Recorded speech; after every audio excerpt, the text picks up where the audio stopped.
ભરૂચ જિલ્લાના black trap quarry association દ્વારા ડીઝલની ગંભીર અછતના મુદ્દે જિલ્લા કલેક્ટરને આવેદનપત્ર પાઠવી તાત્કાલિક હસ્તક્ષેપની માંગણી કરવામાં આવી છે। એસોસિએશનના જણાવ્યા મુજબ છેલ્લા 10 થી 12 દિવસની પેટ્રોલ પંપ પર જરૂરી પ્રમાણમાં ડીઝલ ઉપલબ્ધ ન હોવાથી ક્વોરી તેમજ પરિવહન વ્યવસ્થા પર ગંભીર અસર પડી રહી છે। ડીઝલનો પૂરતો જથ્થો ઉપલબ્ધ કરાવવા, વિતરણ પ્રક્રિયા પર અસરકારક મોનિટરિંગ કરવા અને સમસ્યાનો વહેલી તકે ઉકેલ લાવવા જિલ્લા તંત્ર સમક્ષ રજૂઆત કરવામાં આવી છે। રાજપારડી એસોસિએશનના પ્રમુખ શ્રી ચંદ્રકાંત વસાવાની સૂચના અનુસાર અત્યારે રાજપારડી હાલ લગભગ 50 થી 48 ક્વોરી કાર્યરત છે, જેના કારણે ઘણા 500 થી 1000 મજૂર વર્ગની રોજીરોટી ચાલી રહી છે।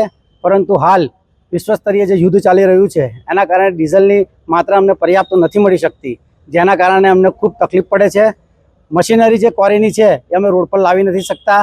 ભૂતકાળની અંદર અમને ડીઝલ બેરલમાં સરકાર દ્વારા બી પ્રોવાઈડ કરવામાં આવતું હતું અને પેટ્રોલ પંપ દ્વારા બી પ્રોવાઈડ કરવામાં આવતું હતું, પણ હાલ સરકારના કોઈ પરિપત્રને કારણે અમને ડીઝલ પૂરતી માત્રામાં મળતું નથી, જેના કારણે ક્વોરી રોજગાર એકદમ પડી ભાંગે એમ છે